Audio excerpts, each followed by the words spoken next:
제도권 금융뿐 아니라 연 30%가 넘는 고리 사채까지 동원했지만 막지 못했다. 어젯밤 최종 부조 처리된 이 경남의 한 중견 건설업체가 이렇게 전했습니다. 신용 위기의 공포가 엄습해오는 연말입니다. 다행스럽게도 우리 증시는 오늘도 강한 상승세 이어가고 있습니다. 어떤 배경이 작용한 건지 문영민 기자와 증시 상황부터 진단하겠습니다. 문 기자. 네, 오늘 한파 속에서도 우리 증시에는 훈풍이 불었습니다. 네. 우선 하락으로 장을 열었던 양지수 모두 오후 들어서 상승 반전에 성공했고요. 코스피는 1.6%의 상승 마감했습니다. 외국인은 코스피에서 무려 1조 원 넘게 사들였는데요. 이게 6개월 만입니다. 예. 6개월 만에 가장 큰 수준으로 우선 매수를 했고요. 어떤 종목을 주로 샀는지 봤더니 이제 대형주로의 매수가 집중됐습니다. 삼성전자를 하루에만 3,400억 원 이상 사들였고요. 또 LG 에너지솔루션과 LG화학, 또 삼성 SDI와 기아 등 이 시가총액 상위 종목을 주로 매수했습니다. 오늘도 이 중국 봉쇄 완화 기대감이 작용했다고 봐야겠죠? 맞습니다. 오늘도 중국발 호재가 증시에 강하게 작용했습니다. 네. 이 중국 국무원이 어제 브리핑을 열고 이 노인 백신 접종률을 높이겠다 이런 대책을 내놨는데요. 사실 뭐 제로 코로나 기조가 중국에서 계속 유지된 가장 큰 이유 중에 하나가 이 낮은 고령 인구 백신 접종률이 계속해서 꼽혔습니다. 이게 개선될 것이라는 기대감, 또 이로 인한 방역 정책 변화 가능성에 이 국내외 증시 모두 환호한 것으로 보입니다. 네, 이 중국 정부가 태세 전환에 들어갔다는 평가들이 많은 것 같습니다. 한쪽에서는 이번 시위 주모자들을 이렇게 색출하는 작업에 들어가고 또 뭐 카타르 월드컵 중계도 이 관객들 마스크 안 한 관객들 보여주는 거는 편집하고 보여줄 정도로 깐깐하게 관리를 하면서도 지금 뭐 다른 한쪽에서는 지방 정부들의 너무 전면 봉쇄에 남발하지 마라 이렇게 얘기를 하면서 방역 당국이 또 오미크론은 별로 이렇게 강한 바이러스가 아니다. 약하다 전파력이 뭐 이렇게 또 말을 바꾸는 이런 일종의 어떤 당근과 채찍 전략을 병행하는 그런 모습으로 보이는데 오후 들어서 증시 상승폭이 커진 것도 그런 비슷한 이유라고 할 수 있죠. 맞습니다. 시장은 이 제로 코로나에 조금 더 집중을 하고 있는 모양새였고요. 예. 오후 들어서 이 중국 정저우시가 기존의 이 전면 봉쇄를 부분 봉쇄로 좀 방향을 틀었습니다. 좀 이에 증시 역시도 좀 환호하는 모습이었는데요. 이 정저우시가 어떤 도시냐를 좀 살펴봤더니 애플의 이 아이폰 최대 생산 기지인 폭스콘 공장이 위치한 곳입니다. 지난 24일부터 시행했던 전면 봉쇄를 오늘 해제했고요. 오늘부터 시내 주요 건물에 대해서만 부분 봉쇄를 실시한다고 밝혔습니다. 이러한 제로 코로나 완화 흐름이 다른 도시로도 이어질 것이라는 긍정적인 전망이 시장에 강하게 작용한 것으로 풀이됩니다. 증권업계는 빠르면 내년 3월 중국 양회를 전후해서 제로 코로나 정책이 폐지될 것으로 예상하고 있다 이렇게 설명했습니다. 그렇다면 오늘 국내에서 주목을 받은 업종도 이 상황과 좀 맞물려 있겠습니다. 맞습니다. 중국 방역 정책에 계속해서 좀 영향을 받았던 이 종목이죠. 리오프닝 관련주인데요. 네. 뭐 좀 살펴봤더니 백화점이나 호텔, 카지노, 그리고 화장품, 보톡스 기업들의 주가 상승세가 오늘 두드러졌습니다. 특히나 이 중국 봉쇄 정책에 그동안 큰 영향을 받은 건 화장품 기업들이었는데요. 이 아모레퍼시픽과 LG생활건강의 중국 화장품 매출 비중은 전체 해외 매출에서 각각 70%, 또 50%를 차지할 정도입니다. 그래서 3년 가까이 이어진 중국의 제로 코로나 정책은 이러한 화장품 기업의 실적 악화에 직접적으로 작용을 했습니다. 이 주가 역시도 지난해 고점과 비교해서 각각 절반 이상 하락한 상황입니다. 하지만 오늘 분위기가 반전됐습니다. 오늘 하루에만 유가증권 시장에서 화장품주에 분류되는 종목 16개 가운데 8개가 상승 마감한 건데요. 특히 중국발 호재가 전해진 어제부터 주가 상승 추이를 좀 봤습니다. 이 주요 화장품 기업의 주가 상승 2거래일 주가 추이인데요.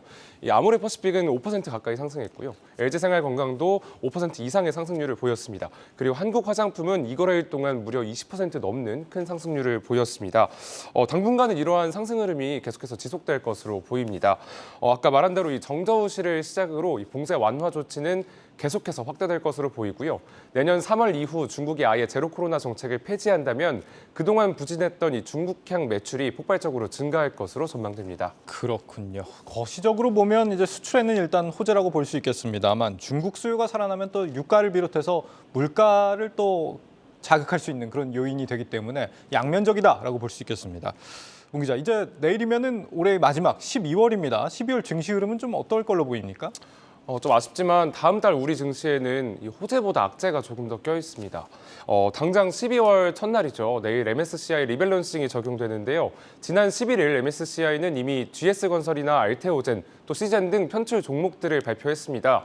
이에 따라 해당 종목들에 대한 대규모 자금 유출이 우려되면서 또 동시에 증시 전반에도 적지 않은 영향을 미칠 것으로 보고 있는데요. 우선 박혜린 기자의 보도 먼저 보고 이어서 얘기하겠습니다. MSCI 지수 리밸런싱을 앞두고 공매도 세력의 타깃이 되어온 편출 종목들.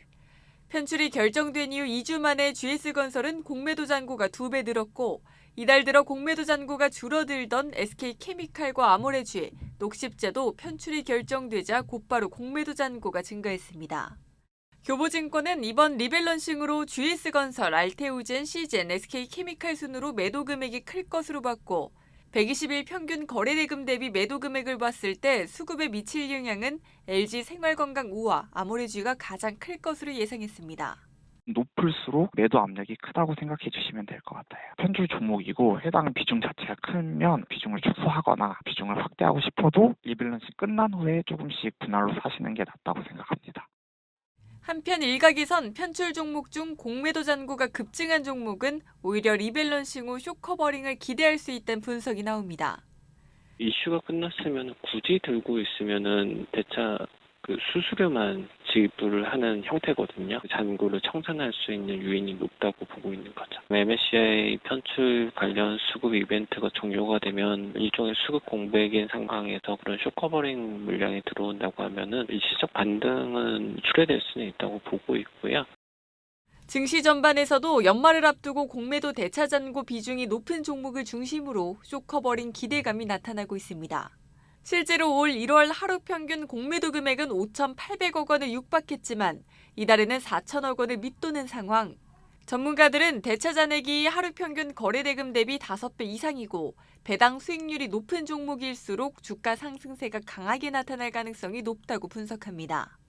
이 조건에 부합하는 종목으론 롯데관광개발과 SK바이오사이언스, 호텔신라 등이 꼽힙니다. 공매도로 몸살을 알아온 이들. 오히려 쇼커버링의 수혜를 누릴 수 있을지 주목됩니다. 한국경제TV 박혜린입니다.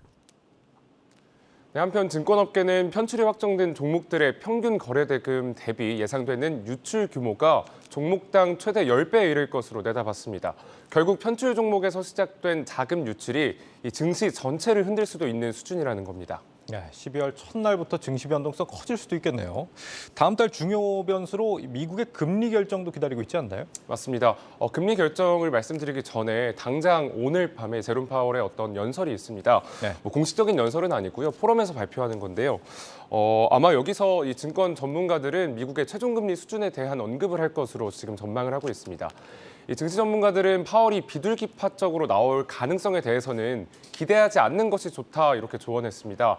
이미 연준 주요 위원들은 통화 긴축에 대해 강한 어조를 이어가고 있는데요. 그저께 연준 3인자로 불리는 존 윌리엄스 뉴욕 연준 총재는 내년까지 금리 인상 기조 유지라는 매파적 태도를 또 한 번 드러냈고요.